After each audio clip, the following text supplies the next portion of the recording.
नमस्कार। हम्म, आज हम इतिहास के एक ऐसे दौर की बात करेंगे हम्म, जिसने भारत की कहानी हमेशा के लिए बदल दी। हम्म। मेरा मतलब है यूरोपीय शक्तियों का भारत आगमन। जी हाँ। ये सिर्फ मसालों या व्यापार की कहानी नहीं थी। ये सत्ता की, संघर्ष की और एक बिल्कुल नए युग की शुरुआत थी। बिल्कुल।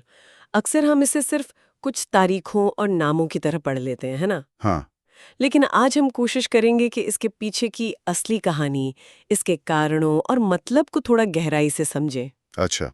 तो हमारे पास इसके लिए स्रोत क्या है? हमारे पास इतिहास की एक किताब के कुछ अंश हैं जो इस पूरी उथल-पुथल पर, मतलब कैसे ये सब हुआ, उस पर काफी रोशनी डालते हैं। ठीक है। तो आज का हमारा इरादा क्या है? हम क्या समझने की कोशिश करेंगे? हम ये समझने की कोशिश करेंगे कि ये यूरोपीय देश जैसे पुर्तगाली, फिर डच, अंग्रेज, फ्रांसीसी, ये आखिर भारत आए ही क्यों? हाँ, क्या खींच लाया ने यहाँ? कौन पहले पहुंचा, किसने बाजी मारी और कैसे उन्होंने यहाँ अपनी जड़ें जमाई? और उनका जो आपसी टकराव था, वो भी बहुत महत्वपूर्ण रहा होगा भारत के लिए। बिल्कुल। उस टकराव का क्या नतीजा निकला और भारत के भविष्य पर उसका क्या असर पड़ा? वास्को डी गामा का 1498 में कालीकट पहुंचना, वो वाकई एक बड़ा मोड़ था। हाँ, वो तारीख तो जैसे सब कुछ बदल देती है। लेकिन सवाल ये है, जैसा आपने कहा कि आखिर 15वीं सदी में ऐसी क्या बात थी कि यूरोप अचानक भारत के लिए समुद्री रास्ता खोजने को इतना बेचैन हो गया? सही बात है। क्या वो सिर्फ गरम मसालों के लिए आए थे जिनकी यूरोप में बहुत मांग थी, या उनके इरादे कुछ और ही थे? तो चलिए आज इस पूरी कहानी को परत दर परत खोल कर देखते हैं। जी बिल्कुल। तो शुरुआत कहाँ से करें? शायद वहीं से कि ये समुद्री रास्ते की खोज की जरूरत पड़ी ही क्यों? पुराने रास्ते काम क्यों नहीं कर रहे थे? हाँ, ये अच्छा सवाल है। देखिए, रास्ते तो थे। सदियों से भारत का सामान, खासकर मसाले, रेशम, कीमती पत्थर, ये सब यूरोप पहुंचता रहा था। हाँ, सिल्क रूट वगैरह का नाम सुना है। जी। लेकिन बीच में कई बदलाव आए, जैसे रोमन साम्राज्य का पतन हुआ, फिर मिस्र और फारस पर अरबों का दबदबा हो गया। इससे यूरोप और भारत के बीच जो सीधा संपर्क था, वो कम हो गया। अच्छा। और फिर एक बहुत बड़ी घटना हुई 1453 में। कॉन्स्टेंटिनोपल का पतन। हाँ बिल्कुल। जब तुर्कों ने कॉन्स्टेंटिनोपल, यानी आज के इस्तांबुल, पर कब्जा कर लिया, तो जो बचा खुचा जमीनी रास्ता था उस पर भी उनका नियंत्रण हो गया, और समुद्री रास्तों पर, जैसे लाल सागर वाला रास्ता, उस पर अरब व्यापारियों का। तो मतलब अब सारा व्यापार बिचौलियों के हाथ में आ गया। जी। और हर बिचौलिया अपना हिस्सा लेता था, तो यूरोप तक पहुंचते पहुंचते भारतीय माल बहुत महंगा हो जाता था। और वेनिस, जनोआ जैसे शहर जो पहले ये व्यापार करते थे, वो अब तुर्कों और अरबों का मुकाबला नहीं कर पा रहे थे। उनकी पकड़ कमजोर हो गई थी। और उधर यूरोप में भी कुछ बदलाव आ रहे थे। आपने पुनर्जागरण का जिक्र किया था। हाँ, 15वीं सदी यूरोप के लिए एक बड़े बदलाव का समय था। हम्म। एक तरफ तो ये पुनर्जागरण की भावना थी, ज्ञान, विज्ञान, खोज के प्रति एक नई उत्सुकता, लोग दुनिया को जानना चाहते थे। अच्छा। दूसरी तरफ जहाज बनाने की तकनीक, नेविगेशन यानी समुद्री यात्रा की तकनीक, नक्शे बनाने का काम, इन सब में काफी तरक्की हो रही थी। और शायद यूरोप की जरूरतें भी बढ़ रही थी, खाने पीने की आदतें बदल रही थी। हाँ, ये भी एक फैक्टर था। यूरोप की अर्थव्यवस्था बेहतर हो रही थी, खेती सुधर रही थी और मांस की खपत बढ़ रही थी। और मांस को लंबे समय तक ठीक रखने के लिए या उसका स्वाद बढ़ाने के लिए मसाले चाहिए थे। बिल्कुल। खास तौर पर काली मिर्च और दूसरे गरम मसाले, तो मांग बहुत थी। तो इस पूरे माहौल में पुर्तगाल और स्पेन ने बीड़ा उठाया। हाँ, उन्हें उत्तरी यूरोप से पैसा और लोग मिले, और जेनुआ जैसे शहरों से तकनीकी मदद भी मिली। पुर्तगाल तो खास तौर पर आगे था। क्यों?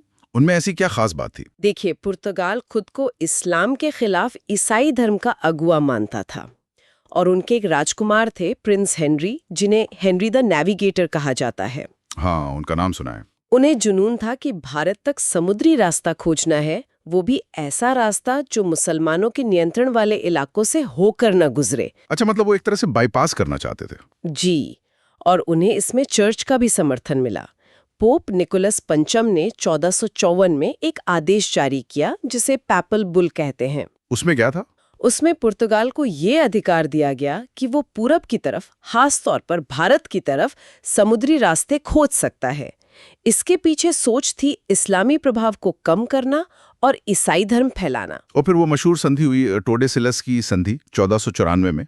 हाँ, वो भी एक बड़ा कदम था। पुर्तगाल और स्पेन ने आपस में पूरी गैर ईसाई दुनिया को ही बांट लिया। ये तो बड़ी अजीब बात है, कैसे बांटा? उन्होंने अटलांटिक महासागर में एक काल्पनिक रेखा खींची और कहा कि इस रेखा के पूर्व में जो भी नई जमीनें मिलेंगी वो पुर्तगाल की होंगी और पश्चिम में जो मिलेंगी वो स्पेन की। तो भारत पूर्व में आया। हाँ, इस संधि ने पुर्तगाल को भारत की तरफ आने का एक तरह से आधिकारिक हक दे दिया। पहला बड़ा प्रयास बार्थोलोमेओ डियाज ने किया था, जो 1497 में अफ्रीका के दक्षिणी सिरे केप ऑफ गुड होप तक पहुंच गए थे। लेकिन भारत तक नहीं पहुंच पाए। नहीं, वो काम किया वास्को डी गामा ने। 1498 कैलिकट, ये अब तारीख तो इतिहास में दर्ज हो गई। बिल्कुल, वो 3 जहाज लेकर निकले और एक गुजराती नाविक थे अब्दुल मजीद, उनकी मदद से वो मई 1498 में कालीकट के तट पर पहुंचे। और वहां के राजा ज़ेमोरिन, उन्होंने स्वागत किया। हाँ, ज़मोरिन, असल में उनका पद सामुथीरी था, जिसे पुर्तगालियों ने ज़ेमोरिन बना दिया, ने उनका स्वागत किया क्योंकि कालीकट एक बड़ा व्यापारिक बंदरगाह था और ज़मोरिन की आय व्यापार पर ही निर्भर थी। लेकिन जो अरब व्यापारी वहां पहले से जमे हुए थे, उन्हें कैसा लगा? शा की भावना आ गई। और जब वास्को डी गामा वापस पुर्तगाल गए तो कहा जाता है कि उन्हें बहुत भारी मुनाफा हुआ। हाँ, इतना मुनाफा हुआ कि पूरे यूरोप में सनसनी फैल गई। जो सामान वो भारत से लाए थे उसकी कीमत यूरोप में यात्रा के खर्च से कई गुना ज्यादा थी। तो फिर तो होड़ लगनी थी। बिल्कुल, इस मुनाफे ने दूसरे यूरोपीय व्यापारियों को भी भारत आने के लिए प्रेरित किया। पुर्तगालियों ने तुरंत दूसरा बेड़ा भेजा, पेड्रो एल्वरेज कैब्राल के नेतृत्व में 1500 में। कैब्राल ने क्या किया? उन्होंने कालीकट में एक फैक्ट्री स्थापित करने की कोशिश की, लेकिन स्थानीय लोगों से उनका संघर्ष हो गया। बदले में कैब्राल ने कई अरब जहाज़ों पर हमला किया और उन्हें लूट लिया। फिर उन्होंने कोचीन और कन्नूर के शासकों से संधियां कर लीं, जो ज़ेमोरिन के विरोधी थे। मतलब पुर्तगालियों ने आते ही यहाँ की आपसी फूट का फायदा उठाना शुरू कर दिया। हाँ, ये पैटर्न शुरू से ही दिखने लगा था। फिर 1501 में वास्को डी गामा खुद दोबारा आए। इस बार क्या हुआ? इस बार ज़मोरिन से उनके रिश्ते पूरी तरह खराब हो गए। वास्को डी गामा चाहते थे कि ज़मोरिन अरब व्यापारियों को कालीकट से निकाल दें, लेकिन ज़मोरिन इसके लिए तैयार नहीं हुए। तो वास्को डी गामा ने कन्नूर में एक ट्रेडिंग फैक्ट्री खोल ली और धीरे धीरे पुर्तगालियों ने अपनी फैक्ट्रियों की सुरक्षा का बहाना बनाकर किले बनाने की इजाजत लेनी शुरू कर दी। यहीं से खेल बदलने लगा, व्यापार से शासन की तरफ। जी, और इसी को पुख्ता करने के लिए पुर्तगाल के राजा ने भारत में गवर्नर नियुक्त करने का फैसला किया। पहले गवर्नर फ्रांसिस्को डी अल्मेडा। हाँ, फ्रांसिस्को डी अल्मेडा 1505 से 1509 तक। उन्हें साफ आदेश मिला था कि भारत में पुर्तगाली स्थिति को मजबूत करो, मुस्लिम व्यापार को खत्म करो और हिंद महासागर के मुख्य एंट्री पॉइंट्स अदन, ओरमुज, मलक्का पर कब्जा करो। उन्होंने क्या किया? उन्होंने अपनी नौसेना पर बहुत जोर दिया।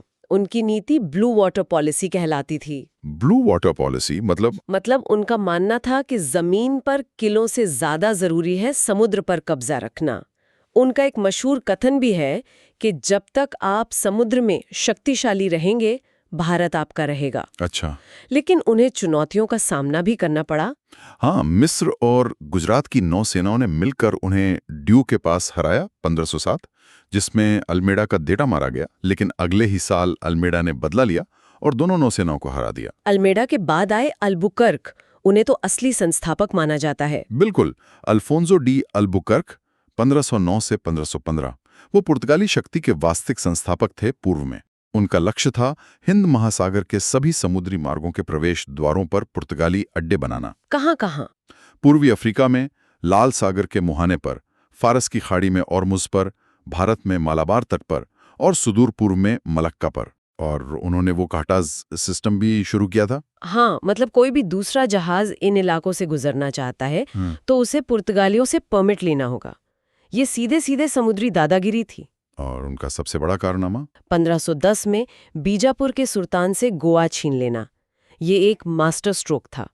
गोवा एक बेहतरीन बंदरगाह था और सामरिक दृष्टि से बहुत महत्वपूर्ण जगह पर था। और गोवा फिर पुर्तगालियों का मुख्य केंद्र बन गया। हाँ, बाद में अल्बुकर्क ने गोवा में कुछ सामाजिक प्रयोग भी किए, जैसे उन्होंने सती प्रथा पर रोक लगाने की कोशिश की। अच्छा, उस जमाने में? हाँ, और उन्होंने पुर्तगाली पुरुषों को भारतीय महिलाओं से शादी करने के लिए प्रोत्साहित किया। इसके पीछे क्या सोच थी? शायद ये कि इससे एक मिलीजुली आबादी तैयार होगी जो पुर्तगाली शासन के प्रति वफादार रहेगी। हालांकि वो मुसलमानों के प्रति काफी कठोर थे। अल्बुकर्क के बाद कौन महत्वपूर्ण गवर्नर हुआ? नीनो दा कुन्हा 1529 से 38।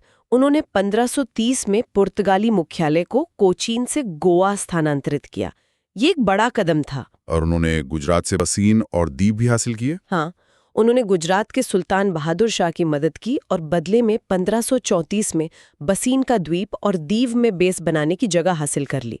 लेकिन बाद में पुर्तगालियों ने बहादुर शाह को धोखे से मार डाला 1537। मतलब वो किसी भी हद तक जा सकते थे अपने फायदे के लिए। हाँ, उनकी नीतियां काफी निर्मम थीं। कुन्हा ने बंगाल में हुगली को केंद्र बनाकर पुर्तगाली प्रभाव बढ़ाने की भी कोशिश की। उस समय भारत की राजनीतिक स्थिति कैसी थी जिसने पुर्तगालियों की मदद की? जैसा हमने पहले बात की, उत्तर भारत में कोई एक मजबूत केंद्रीय सत्ता नहीं थी। छोटे छोटे राज्य थे। गुजरात जरूर ताकतवर था, पर बाकी जगह बिखराव था। और दक्षिण में? दक्कन में बहमनी सल्तनत टूट चुकी थी और कई छोटी सल्तनतों में बट गई थी। विजयनगर साम्राज्य था, पर वो भी अंदरूनी समस्याओं से जूझ रहा था। और शायद किसी भारतीय शासक ने नौसेना पर ध्यान नहीं दिया। ये एक बहुत बड़ी कमी थी। किसी भी भारतीय शक्ति के पास ऐसी नौसेना नहीं थी जो समुद्र में पुर्तगालियों को चुनौती दे सके। उधर चीन के सम्राट ने भी अपने जहाज़ों की आवाजाही सीमित कर दी थी। अरब व्यापारियों का क्या हुआ? अरब व्यापारी संगठित नहीं थे। उनमें पुर्तगालियों जैसी एकता और सैन्य तकनीक नहीं थी। और पुर्तगालियों के पास तोपें थीं।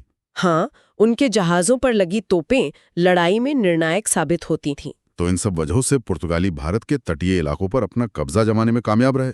जी हाँ, उन्होंने एक तरह का इस्तादो पोर्तुगेज द इंडिया यानी पुर्तगाली भारतीय राज्य बना लिया। ये कहाँ तक फैला हुआ था? गोवा के आसपास करीब 60 मील का तटीय क्षेत्र उनके सीधे नियंत्रण में था।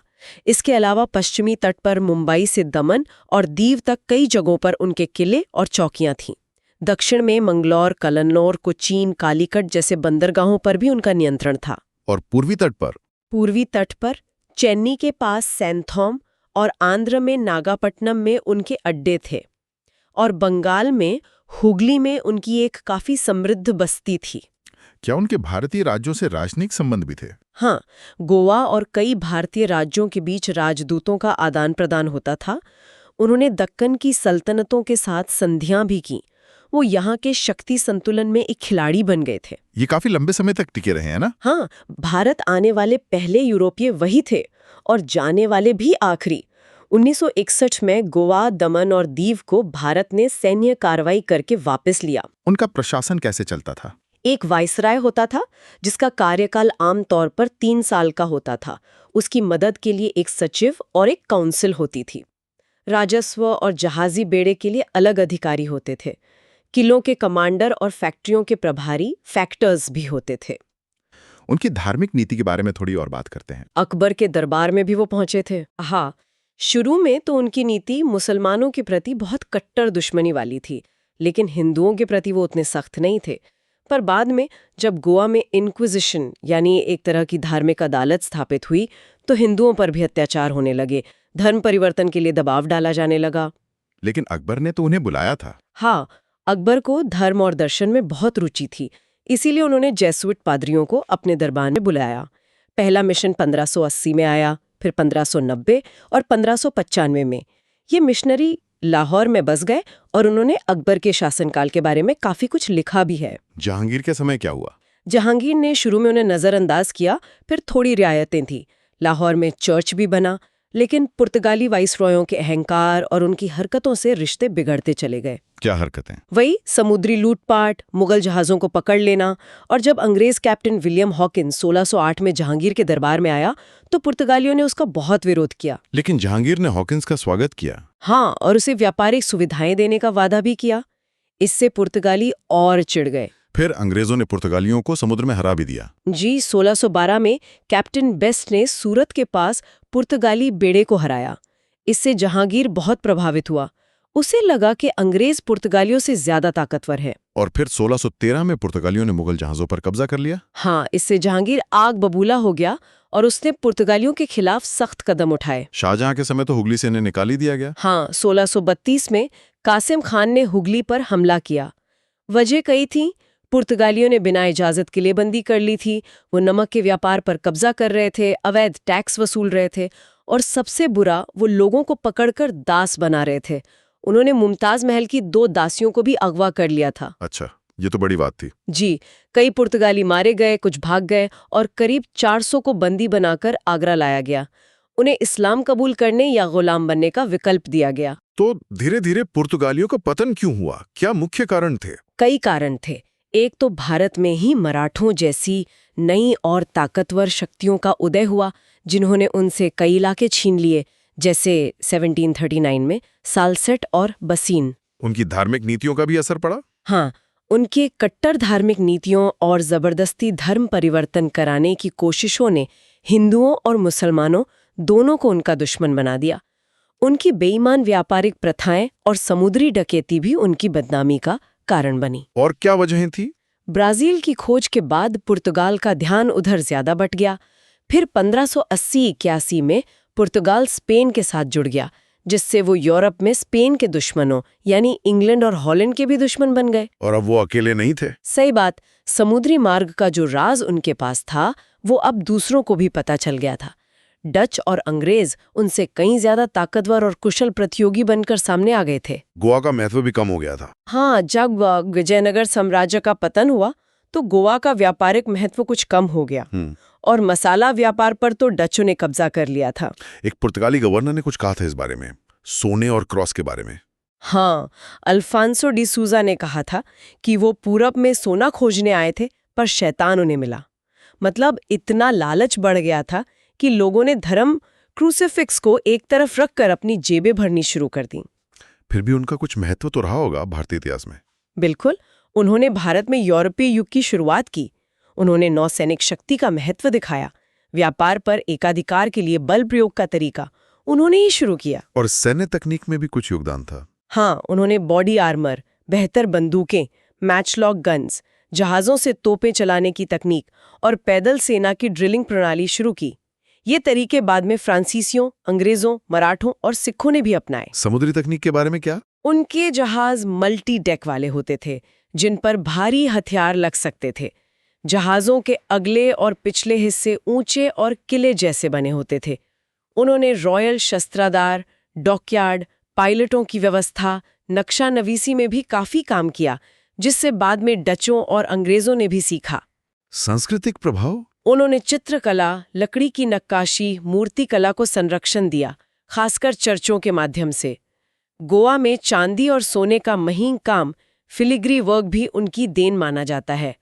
चर्चों की वास्तुकला भी उन्होंने प्रभावित की, लेकिन उनकी धार्मिक कट्टरता और अत्याचारों की यादें उनके इस प्रभाव को कुछ हद तक कम कर देती हैं। पुर्तगालियों के बाद डच आए, उनके बारे में बताइए। डच व्यापारी कॉर्नेलिस डी हाउटमैन 1596 में इंडोनेशिया के सुमात्रा द्वीप पहुंचे। फिर 1602 में उनकी बहुत शक्तिशाली कंपनी बनी वरेनिक डे ओस्ट इंडिया कंपनी या VOC, यानी डच ईस्ट इंडिया कंपनी। इस कंपनी को क्या अधिकार थे? इसे युद्ध करने, संधि करने, इलाके जीतने और किले बनाने तक के अधिकार मिले हुए थे। ये एक प्राइवेट कंपनी थी, पर इसे डच सरकार का पूरा समर्थन था। उन्होंने भारत में कहां-कहां अपनी बस्तियां बसाईं? उनकी पहली फैक्ट्री 1605 में मसूलीपट्टनम, आंध्र प्रदेश में खुली। इसके अलावा पुलिकट, जो कुछ समय उनका मुख्यालय रहा, सूरत, बिमलीपट्टम, करिकाल, चिंसुरा, बंगाल, कासिम बाजार, पटना, बालासोर, नागपट्टनम, कोचीन, इन सब जगहों पर उनके केंद्र थे। उनका मुख्य फोकस क्या था? क्या वो भी साम्राज्य बनाना चाहते थे? उनका मुख्य ध्यान भारत में साम्राज्य बनाने पर उतना नहीं था जितना एशिया के अंदरूनी व्यापार पर था, जिसे कैरिंग ट्रेड कहते हैं। वो क्या होता है? मतलब वो भारत से सामान जैसे नील, सूती और रेशमी कपड़े, शोरा, अफीम, चावल खरीदते थे और उसे लेकर इंडोनेशियाई द्वीपों, मलय द्वीप समूह तक जाते थे। वहां इन चीजों के बदले वो मसाले खरीदते थे, जिन्हें फिर यूरोप ले जाकर भारी मुनाफे पर बेचते थे। तो उनका असली निशाना मसाले थे जो इंडोनेशिया में मिलते थे। इसी इलाके से खदेड़ा था। लेकिन अंग्रेजों से उनकी भी तो टक्कर हुई। हाँ, जाहिर है अंग्रेजों का उदय उनके लिए एक बड़ी चुनौती थी। खासकर इंडोनेशिया में उनके बीच काफी कड़वाहट रही। 1623 में अम्बोयना, इंडोनेशिया में एक दुर्घटना हुई। अम्बोयना नरसंहार। हाँ, वहां डचों ने 10 अंग्रेजों और 9 जापानी व्यापारियों को जासूसी के झूठे आरोप में मार डाला था। इससे दोनों कंपनियों के बीच रिश्ते बहुत खराब हो गए। कोई समझौता हुआ बाद में? हाँ, 1667 में एक समझौता हुआ। मोटे तौर पे ये तय हुआ कि अंग्रेज इंडोनेशिया से अपना दावा छोड़ देंगे और डच भारत में अपनी महत्वाकांक्षाएं सीमित कर लेंगे। डच इंडोनेशिया के मुरब्बा मसाला व्यापार पर ध्यान केंद्रित करेंगे। तो भारत में उनका पतन कैसे हुआ? एक तो वो मलय द्वीप समूह के मामलों में ही ज्यादा उलझे रहे, फिर यूरोप में अंग्रेजों से उनके युद्ध हुए, जैसे तीसरा एंग्लो डच युद्ध 1672-74, जिसमें उन्हें काफी नुकसान हुआ। और भारत में निर्णायक हार वो हुई 1759 में बंगाल में हुगली के पास बिदारा या बेदारा की लड़ाई में अंग्रेजों ने डचों को बुरी तरह हरा दिया। इसके बाद भारत में एक बड़ी ताकत के रूप में उनका लगभग अंत हो गया। उनका मुख्य हित हमेशा मसाला द्वीपों में ही रहा। ठीक है। डचों के बाद आते हैं अंग्रेज, कहानी के सबसे अहम खिलाड़ी। जी हाँ, अंग्रेज। उनकी शुरुआत कैसे हुई? क्या उन्हें भी पुर्तगालियों के मुनाफे नहीं खींचा? बिल्कुल। फ्रांसिस ड्रेक ने 1580 में पूरी दुनिया का चक्कर लगाया था, स्पेनिश जहाज़ों को लूटा था। फिर 1588 में अंग्रेज़ों ने स्पेन के शक्तिशाली जहाज़ी बेड़े स्पेनिश आर्माडा को हराया। इससे उनका हौसला बढ़ा और पुर्तगालियों के भारत से होने वाले भारी मुनाफे ने उन्हें ललचाया। तो कंपनी कब बनी? 1599 में लंदन के कुछ व्यापारियों ने, जिन्हें मर्चेंट एडवेंचरर्स कहा जाता था, मिलकर एक कंपनी बनाने की योजना बनाई और 31 दिसंबर 1600 को महारानी एलिजाबेथ प्रथम ने उन्हें एक रॉयल चार्टर प्रदान किया। इस चार्टर में क्या था? इसमें कंपनी को पूरब के साथ यानी केप ऑफ गुड होप से लेकर पूर्व की तरफ के सभी देशों के साथ व्यापार करने का 15 साल का एकाधिकार दिया गया। बाद में 1609 में इस एकाधिकार को अनिश्चित काल के लिए बढ़ा दिया गया। तो उनका शुरुआती फोकस कहाँ था? डचों की तरह मसालों पर नहीं, बल्कि भारत पर, खासकर भारतीय कपड़ों पर, जिनकी यूरोप में अच्छी मांग थी। नील और शोरा भी उनकी सूची में थे। उन्होंने भारत में पैर कैसे जमाए? शुरुआत कहाँ से की? शुरुआत आसान नहीं थी। कैप्टन विलियम हॉकिंस 1609 में मुगल बादशाह जहांगीर के दरबार में पहुंचे। वो सूरत में फैक्ट्री खोलने की इजाजत चाहते थे। मिली इजाजत? जहांगीर शुरू में तैयार हो गया था, लेकिन सूरत में पुर्तगालियों का बहुत दबदबा था और उन्होंने विरोध किया। इसलिए हॉकिंस को खाली हाथ लौटना पड़ा। अंग्रेजों ने हार नहीं मानी। उन्होंने 1611 में दक्षिणी पूर्वी तट पर मसूलीपट्टनम में व्यापार करना शुरू किया और 1616 में वहां फैक्ट्री भी स्थापित कर ली। सूरत में फैक्ट्री कब मिली? वो मिली 1612 की घटना के बाद, जब कैप्टन थॉमस बेस्ट ने सूरत के पास समुद्र में पुर्तगाली बेड़े को हरा दिया। इससे जहांगीर बहुत प्रभावित हुआ। उसे लगा कि अंग्रेज समुद्र में पुर्तगालियों से टक्कर ले सकते हैं, तो 1613 में उसने सूरत में स्थायी फैक्ट्री खोलने की इजाजत दे दी। ये एक बड़ी कामयाबी थी। हाँ, इसके बाद 1615 में सर थॉमस रो इंग्लैंड के राजा के दूत बनकर जहांगीर के दरबार में आए। वो 3 साल तक रहे और उन्होंने मुगल साम्राज्य के अलग अलग हिस्सों जैसे आगरा, अहमदाबाद, भरूच, ब्रोच में फैक्ट्रियां खोलने की इजाजत हासिल कर ली। तो पश्चिम में सूरत और दक्षिण में मसूलीपट्टनम, ये उनके शुरुआती केंद्र बने। जी। फिर उन्हें एक और बड़ा फायदा हुआ। 1662 में इंग्लैंड के राजा चार्ल्स द्वितीय की शादी पुर्तगाली राजकुमारी कैथरीन ऑफ ब्रिगांजा से हुई। और दहेज में बॉम्बे मिला? हाँ, पुर्तगाल ने बॉम्बे का द्वीप राजा चार्ल्स को दहेज में दे दिया। राजा के लिए ये द्वीप कुछ खास काम का नहीं था, तो उन्होंने 1668 में इसे सिर्फ 10 पाउंड सालाना किराए पर ईस्ट इंडिया कंपनी को दे दिया। सिर्फ 10 पाउंड? और ये बॉम्बे फिर क्या बना? ये कंपनी के लिए बहुत महत्वपूर्ण साबित हुआ। उन्होंने इसे विकसित किया और 1687 में पश्चिमी भारत में अपनी प्रेसिडेंसी का मुख्यालय सूरत से बॉम्बे स्थलांतरित कर दिया। दक्षिण में मद्रास कैसे मिला? 1632 में उन्हें गोलकुंडा के सुल्तान से एक सुनहरा फरमान मिला, जिससे उन्हें गोलकुंडा राज्य के बंदरगाहों पर मुक्त व्यापार करने की सुविधा मिल गई। बस एक निश्चित सालाना रकम देनी थी। फिर 1639 में उन्होंने चंद्रगिरी के स्थानीय राजा से मद्रास का इलाका पट्टे पर ले लिया। और वहां उन्होंने अपना किला बनाया? हाँ, वहां उन्होंने फोर्ट सेंट जॉर्ज नाम का किला बनाया, जो मसूलीपट्टनम की जगह पूर्वी तट पर उनका मुख्यालय बन गया। अब बात करते हैं बंगाल की। वो तो उस समय भारत का सबसे अमीर सूबा माना जाता था। बिल्कुल। बंगाल अपने रेशम, सूती कपड़े, शोरा और चावल के लिए मशहूर था। अंग्रेज वहां भी पहुंचना चाहते थे। उन्हें इजाजत कब मिली? 1651 में बंगाल के सूबेदार शाह शुजा ने उन्हें एक फरमान दिया। इसके तहत सिर्फ 3000 रुपए सालाना भुगतान के बदले कंपनी को बंगाल, बिहार और उड़ीसा में मुफ्त व्यापार करने की इजाजत मिल गई। ये तो बहुत बड़ी छूट थी। हाँ, इसके बाद उन्होंने हुगली, कासिम बाजार, पटना, राजमहल जैसी कई जगहों पर फैक्ट्रियां खोल लीं। लेकिन क्या सब कुछ ठीक चलता रहा? नहीं, कंपनी के कर्मचारियों ने इस छूट का दुरुपयोग करना शुरू कर दिया। वो अपना निजी व्यापार भी बिना टैक्स दिए करने लगे। स्थानीय मुगल अधिकारी उनसे चुंगी और दूसरे टैक्स वसूलने की कोशिश करते थे, जिससे अक्सर झगड़े होते थे। मामला कब बिगड़ा? 1680 के दशक में कंपनी के गवर्नर विलियम हेजेस ने मुगल गवर्नर शाइस्ता खान से शिकायत की, पर बात बनी नहीं। फिर अंग्रेजों ने ताकत दिखाने की कोशिश की और 1686 में हुगली शहर को लूट लिया। मुगलों ने क्या किया? मुगलों ने कड़ी कार्रवाई की। उन्होंने अंग्रेजों को हुगली से खदेड़ दिया, उनकी फैक्ट्रियों पर कब्जा कर लिया। अंग्रेजों को भागकर समुद्र में एक द्वीप पर शरण लेनी पड़ी। फिर समझौता कैसे हुआ? जॉब चारनॉक नाम के एक कंपनी अधिकारी ने बातचीत शुरू की। मुगल भी शायद लड़ाई लंबी नहीं खींचना चाहते थे, तो 1690 में समझौता हुआ और अंग्रेजों को सुतानूटी नाम के गांव में वापस बसने की इजाजत मिल गई। 1691 में एक शाही फरमान भी जारी हुआ, जिसने 3000 रुपए सालाना के बदले उनकी व्यापारिक छूट बहाल कर दी। सुतानूटी ही बाद में कलकत्ता बना? हाँ, 1696 में एक स्थानीय जमींदार शोभा सिंह ने विद्रोह कर दिया। अंग्रेजों ने इसी का बहाना बनाकर सुतानूटी में अपनी बस्ती की किलेबंदी करने की इजाजत ले ली।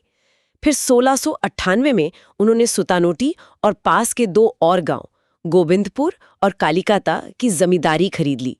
इन्हीं तीनों गांवों को मिलाकर कलकत्ता शहर की नींव पड़ी। और फोर्ट विलियम? 1700 में उसी किलेबंद बस्ती का नाम फोर्ट विलियम रखा गया, जो इंग्लैंड के राजा विलियम तृतीय के नाम पर था। और यही कलकत्ता फिर पूर्वी भारत में अंग्रेजी प्रेसिडेंसी का मुख्यालय बन गया। फिर आया 1717 का वो फर्रुखसियर का फरमान। उसे कंपनी का मैग्ना कार्टा क्यों कहते हैं? क्योंकि उसने कंपनी को बहुत सारी रियायतें दे दी, जो उनके लिए बेहद फायदेमंद साबित हुई। ये फरमान जॉन सुरमन के नेतृत्व वाले एक मिशन ने मुगल बादशाह फर्रुखसियर से हासिल किया था। क्या क्या मिला इसमें? बंगाल में उन्हें वही 3000 रुपए सालाना के बदले सभी टैक्स से छूट मिल गई। उन्हें दस्तक यानी अपना टैक्स फ्री पास जारी करने का अधिकार मिल गया, जिसका उन्होंने और उनके कर्मचारियों ने खूब दुरुपयोग किया। उन्हें कलकत्ता के आसपास और गांव किराए पर लेने की इजाजत मिल गई। हैदराबाद में भी उनकी पुरानी टैक्स छूट जारी रही। सूरत में सिर्फ 10,000 रुपए सालाना देकर उन्हें सभी शुल्कों से मुक्ति मिल गई। और बॉम्बे में कंपनी द्वारा ढाले गए सिक्के पूरे मुगल साम्राज्य में चलने की मान्यता मिल गई। ये तो वाकई बहुत कुछ था। ये मिला कैसे? चापलूसी से? हाँ, कहा जाता है कि मिशन ने बादशाह की खुशामद की, तोहफे दिए और एक अंग्रेज डॉक्टर ने बादशाह की किसी बीमारी का इलाज भी किया था, जिससे वो खुश हो गए थे। कूटनीति और चापलूसी दोनों का इस्तेमाल हुआ। इसी बीच इंग्लैंड में एक और कंपनी बन गई थी। हाँ, 1688 की क्रांति के बाद कुछ लोगों ने एक नई कंपनी बनाई थी, जिसे पुरानी कंपनी से प्रतिस्पर्धा करनी थी, लेकिन वो सफल नहीं हुई। आखिर में दबाव में आकर 1708 में दोनों कंपनियों का विलय हो गया। और नई कंपनी का नाम क्या पड़ा? United Company of Merchants of England trading to the East Indies. यही वो ईस्ट इंडिया कंपनी है जिसने 1857 तक भारत में व्यापार किया और 1858 तक शासन भी। ठीक है, अब आते हैं फ्रांसीसियों पर। वो सबसे आखिर में आए। जी हाँ, अंग्रेजों के भी काफी बाद फ्रांसीसी सरकार ने इसमें पहल की। लुई 14वें के प्रसिद्ध मंत्री थे कॉलबर्ट। उन्होंने 1664 में सरकारी संरक्षण में कंपनी des Indes ओरिएंटाल्स यानी फ्रांसीसी ईस्ट इंडिया कंपनी की स्थापना की। ये सरकारी कंपनी थी? हाँ, इस पर सरकार का काफी नियंत्रण था। इसे 50 साल का व्यापारिक एकाधिकार और मेडागास्कर द्वीप का अनुदान भी मिला था। उन्होंने अपनी पहली फैक्ट्री कहाँ खोली? पहली फैक्ट्री 1667 में सूरत में खोली, फ्रांसवा कैरन के नेतृत्व में। फिर 1669 में मछलीपट्टनम में भी एक फैक्ट्री खोली। और बंगाल में चंदननगर? हाँ, उन्हें 1673 में बंगाल के सूबेदार से चंदननगर में बस्ती बसाने की इजाजत मिली, जो हुगली के पास ही था। लेकिन उनका सबसे महत्वपूर्ण केंद्र तो पांडिचेरी बना? बिल्कुल। 1674 में फ्रांसवा मार्टिन नाम के एक बहुत योग्य अधिकारी ने बीजापुर सल्तनत के तहत आने वाले एक स्थानीय गवर्नर से एक छोटा सा गांव हासिल किया, जिसे उन्होंने पौंडीचेरी के रूप में विकसित किया। यही फ्रांसीसी भारत का मुख्यालय बना और मार्टिन ने इसे बहुत अच्छे से बसाया। और कहाँ का उनके केंद्र थे? मालाबार तट पर माहे, कोरोमंडल तट पर करिकाल, उड़ीसा में बालासोर और बंगाल में कासिम बाजार में भी उनके छोटे मोटे केंद्र थे। क्या उनकी शुरुआत भी मुश्किलों भरी रही? हाँ, उन्हें भी झटके लगे। डचों से उनका युद्ध हुआ तो 1693 में डचों ने पौंडीचेरी छीन लिया था। हालांकि 1697 की रिस्विक संधि से वो वापस मिल गया। फिर यूरोप में स्पेनिश उत्तराधिकार का युद्ध छिड़ा, जिसका असर यहाँ भी पड़ा। उन्हें सूरत, मसूलीपट्टनम और इंडोनेशिया में बैंटम की फैक्ट्रियां बंद करनी पड़ी। उन 1706 में फ्रैंकोइस मार्टिन की मृत्यु भी एक बड़ा झटका था। फिर वो दोबारा कैसे मजबूत हुए? 1720 में कंपनी का पुनर्गठन हुआ और उसे perpetual company of the Indies नाम दिया गया। फिर 1720 से 1742 के बीच 2 गवर्नर आए, लेनोयर और ड्यूमास, जिन्होंने कंपनी की हालत सुधारी और उसे फिर से मजबूत किया। उन्हें हिंद महासागर में मॉरिशस और रियूनियन जैसे द्वीपों से भी मदद मिलती थी, जो उनके नियंत्रण में थे। और यहीं से मंच तैयार हुआ अंग्रेजों और फ्रांसीसियों के बीच उस बड़ी टक्कर का, जिसे हम कर्नाटक युद्धों के नाम से जानते हैं। बिल्कुल। अब दोनों कंपनियां सिर्फ व्यापारी नहीं थी, दोनों के मन में भारत में राजनीतिक सत्ता हासिल करने की महत्वाकांक्षा जाग चुकी थी। इसकी पृष्ठभूमि क्या थी? जो लड़े वो भारत में? एक तो यूरोप में इंग्लैंड और फ्रांस की पुरानी दुश्मनी थी ही, जो अब भारत तक आ पहुंची थी। दूसरे, दोनों कंपनियां व्यापार में एक दूसरे की बड़ी प्रतिद्वंदी थीं। और तीसरा, उस समय दक्षिण भारत की राजनीतिक स्थिति बहुत अस्थिर थी। कैसे? हैदराबाद का बूढ़ा निजाम आसफ जाह कमजोर हो रहा था। कोरोमंडल तट पर, जिसे कर्नाटक कहा जाता था, वहां भी नवाब की स्थिति डामाडोल थी। मराठे भी लगातार दक्षिण में दखल दे रहे थे। इस अनिश्चितता ने अंग्रेजों और फ्रांसीसियों दोनों को भारतीय शासकों के अंदरूनी झगड़ों में दखल देने का मौका दे दिया। तो पहला कर्नाटक युद्ध 1740-48 कैसे शुरू हुआ? इसकी जड़ें यूरोप में थीं। वहां ऑस्ट्रिया के उत्तराधिकार को लेकर युद्ध छिड़ गया था, जिसमें ब्रिटेन और फ्रांस आमने सामने थे। वही लड़ाई भारत में भी आ गई। यहाँ तत्काल कारण क्या बना? अंग्रेजी नौसेना ने कुछ फ्रांसीसी व्यापारिक जहाजों को पकड़ लिया। जवाब में फ्रांसीसियों ने मॉरिशस से अपने गवर्नर ला बोर्डोनेज की मदद से 1746 में अंग्रेजों के गढ़ मद्रास पर कब्जा कर लिया। अच्छा, तो मद्रास फ्रांसीसियों के पास चला गया? हाँ, हालांकि बाद में ला बोर्डोनेज ने अंग्रेजों से रिश्वत लेकर मद्रास वापस करने का सौदा कर लिया, जिससे पौंडीचेरी का गवर्नर डुप्ले बहुत नाराज हुआ। खैर, युद्ध 1748 में यूरोप में हुई एक्स-ला-चैपल की संधि से खत्म हुआ। संधि में क्या हुआ? मद्रास अंग्रेजों को वापस मिल गया और बदले में फ्रांसीसियों को उत्तरी अमेरिका में उनके कुछ इलाके वापस मिल गए। तो इस युद्ध का नतीजा तो कुछ खास नहीं निकला। सीधे तौर पर नहीं, लेकिन इस युद्ध के दौरान एक छोटी सी लड़ाई हुई, सेंट थोम की लड़ाई। वो बहुत महत्वपूर्ण साबित हुई। उसमें क्या हुआ था? उसमें फ्रांसीसी सेना की एक छोटी सी टुकड़ी ने कर्नाटक के नवाब अनवर उद्दीन की एक बहुत बड़ी सेना को हरा दिया था। इससे क्या साबित हुआ? इससे 2 बातें साफ हो गईं। एक, कि एक छोटी, अनुशासित और बेहतर हथियारों वाली यूरोपीय सेना बड़ी से बड़ी भारतीय सेना को हरा सकती है। और दूसरी, नौसैनिक शक्ति का महत्व कितना ज्यादा है। मद्रास पर कब्जा नौसेना की मदद से ही हुआ था। ठीक है। फिर आया दूसरा कर्नाटक युद्ध 1749-54। ये क्यों हुआ? ये युद्ध पूरी तरह से भारत के अंदरूनी मामलों में यूरोपीय दखलंदाजी का नतीजा था। इसमें फ्रांसीसी गवर्नर डुप्ले की महत्वाकांक्षाओं का बड़ा हाथ था। क्या हुआ था उस समय? 1748 में हैदराबाद के निजाम उल मुल्क आसफ जहां की मौत हो गई। उनकी गद्दी के लिए उनके बेटे नासिर जंग और उनके पोते मुजफ्फर जंग के बीच झगड़ा शुरू हो गया। और कर्नाटक में? कर्नाटक में भी नवाब की गद्दी के लिए मौजूदा नवाब अनवर उद्दीन और पिछले नवाब के दामाद चंदा साहेब, जिन्हें मराठों ने कैद से रिहा कर दिया था, के बीच दावेदारी चल रही थी। तो फ्रांसीसियों और अंग्रेजों ने क्या किया? उन्होंने इन झगड़ों में अपनी अपनी तरफ के दावेदारों का साथ दिया। फ्रांसीसियों ने हैदराबाद में मुजफ्फरजंग का और कर्नाटक में चंदा साहेब का पक्ष लिया। अंग्रेजों ने नासिर जंग और अनवरुद्दीन का, मतलब प्रॉक्सी वॉर हाँ, एक तरह से। भारतीय शासकों के कंधे पर रखकर बंदूक चला रहे थे। युद्ध में क्या हुआ? शुरुआत में फ्रांसीसियों का पड़ला भारी रहा। 1749 में अंबर की लड़ाई में फ्रांसीसी मदद से चंदा साहेब ने अनवरुद्दीन को मार डाला। मुजफ्फरजंग हैदराबाद का सूबेदार बन गया।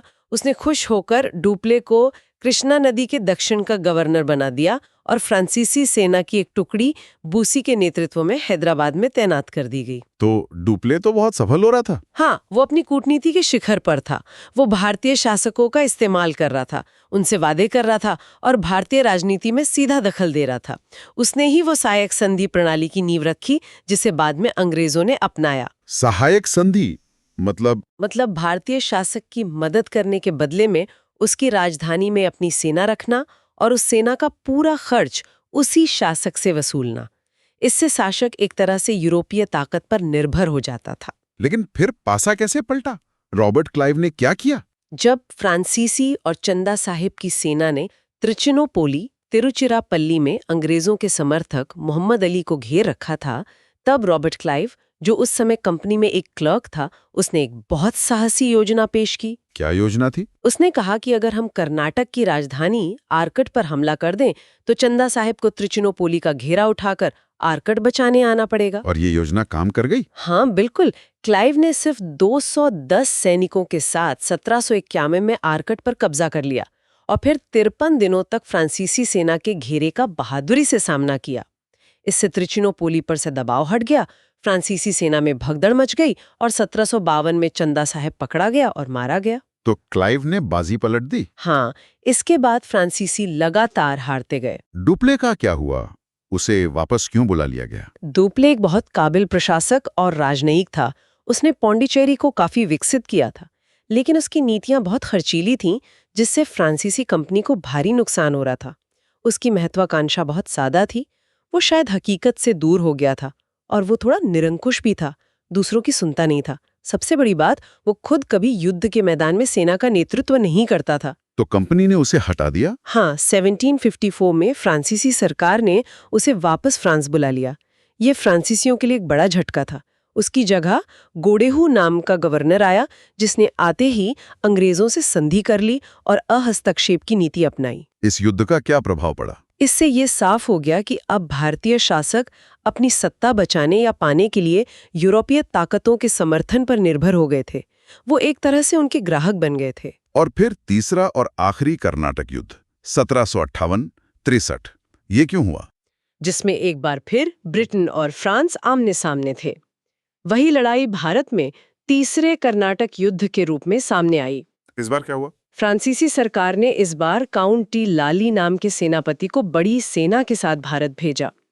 लाली ने आते ही 1758 में अंग्रेजों के किले फोर्ट सेंट डेविड पर कब्जा कर लिया। लेकिन अंग्रेजों ने पलटवार किया? हाँ, अंग्रेजों ने भी अपनी पूरी ताकत झोंक दी और फिर आई वो निर्णायक लड़ाई 1760 में वॉन्डीवाश की लड़ाई। वॉन्डीवाश, ये बहुत अहम है। हाँ, इस लड़ाई में अंग्रेज सेनापति सर आयरकूट ने फ्रांसीसी सेनापति लाली को बुरी तरह हराया।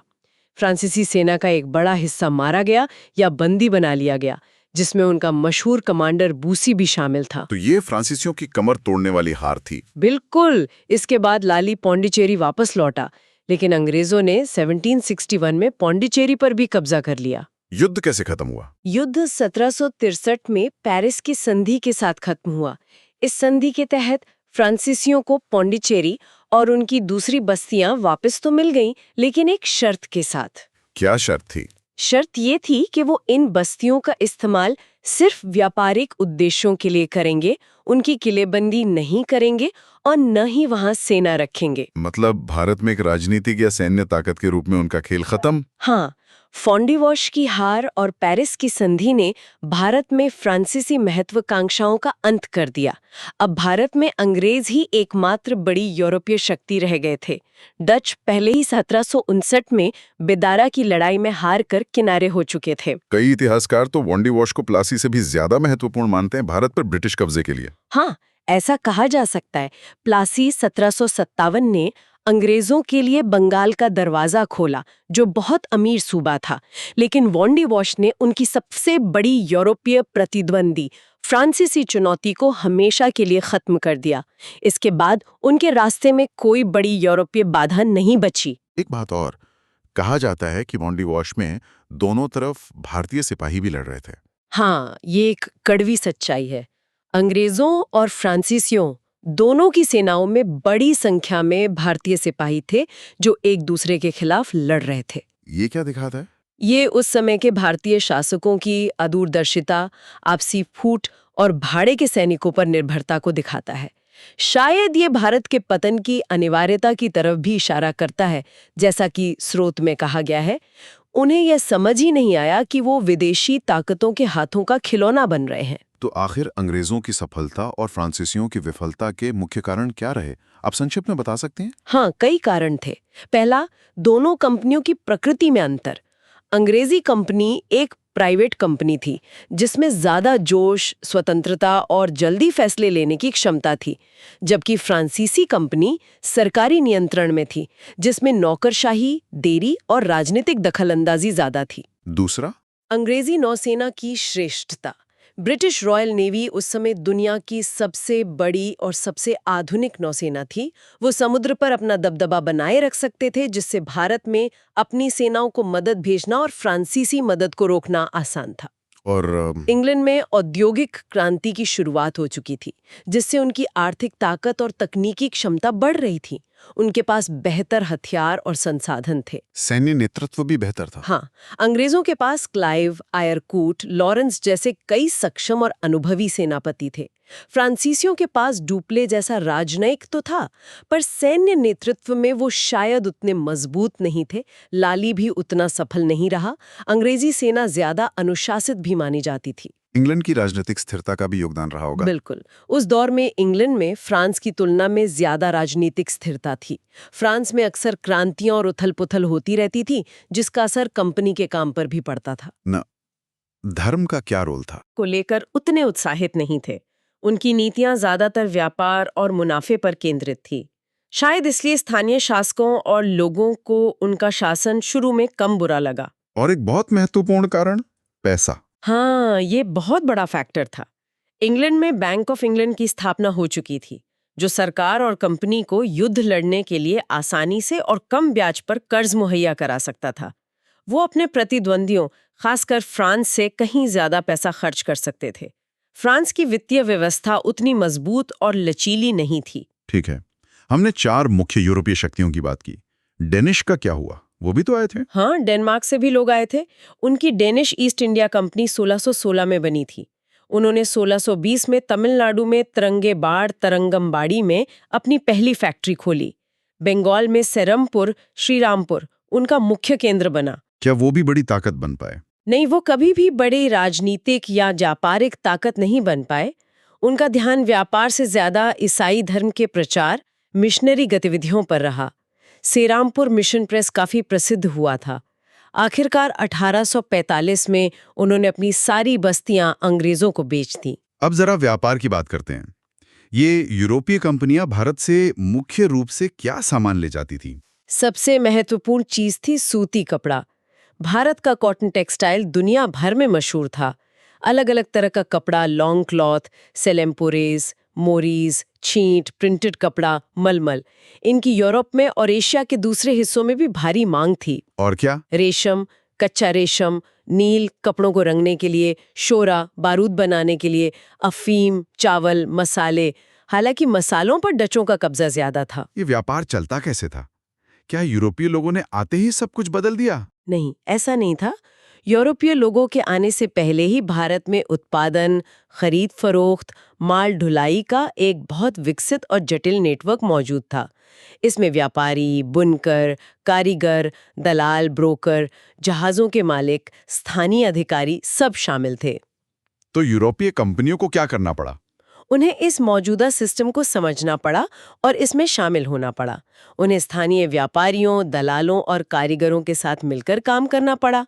फैक्ट्रियां भी अक्सर एक ही शहर या बंदरगाह पर कई यूरोपीय कंपनियों के पास होती थीं। शुरू में क्या बहुत ज्यादा प्रतिस्पर्धा थी? शुरू में शायद उतनी नहीं, क्योंकि भारतीय माल की मांग इतनी ज्यादा थी कि आपूर्ति कम पड़ जाती थी। लेकिन जैसे जैसे समय बीता और यूरोपीय कंपनियों की ताकत बढ़ी, उनके बीच प्रतिस्पर्धा और संघर्ष भी बढ़ता गया। एक बात और, क्या इस व्यापार का दास व्यापार से भी कोई संबंध था? हाँ, कुछ हद तक। खास तौर पर फ्रांसीसी कंपनी के मामले में इसका जिक्र मिलता है। एक त्रिकोणीय व्यापार का पैटर्न था। यूरोपीय सामान एशिया लाया जाता था, यहाँ से कौड़ियां और भारतीय कपड़ा लेकर अफ्रीका जाया जाता था। वहाँ इन चीजों के बदले गुलाम खरीदे जाते थे। उन गुलामों को अटलांटिक पार अमेरिका के बागानों में बेचा जाता था और फिर अमेरिका से चीनी या दूसरा सामान लेकर वापस फ्रांस जाया जाता था। ये तो बहुत भयानक है। जी।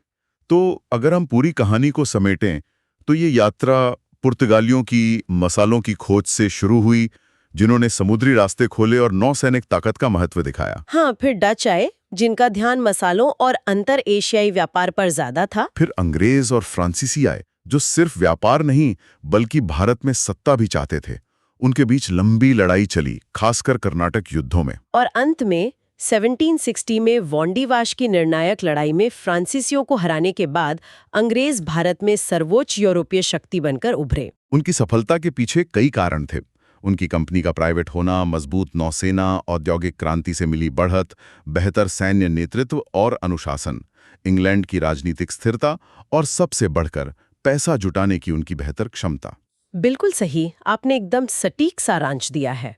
और अब अंत में, जैसे आपने पहले इशारा किया था, एक सवाल हमारे श्रोताओं के सोचने के लिए। जी। स्रोत बताता है कि वांडीवाश की लड़ाई में, जो भारत में यूरोपीय वर्चस्व के लिए इतनी निर्णायक थी, उसमें दोनों तरफ से लड़ने वाले सिपाही मुख्य रूप से भारतीय ही थे। हाँ। तो ये उस समय की भारतीय राजनीति, यहाँ के शासकों की आपसी फूट, उनकी निष्ठाओं और शायद उनकी दूरदर्शिता की कमी के बारे में क्या दर्शाता है? और क्या सिर्फ सैन्य या आर्थिक कारण ही थे, या इस अंदरूनी बिखराव वाले फैक्टर ने भी यूरोपीय ताकतों, खासकर अंग्रेजों के लिए भारत पर कब्जा करना आसान बना दिया? ये वाकई एक गहरा सवाल है जिस पर विचार करना चाहिए। इसी सवाल के साथ आज की ये गहन चर्चा यहीं समाप्त करते हैं। आपका बहुत बहुत धन्यवाद। धन्यवाद।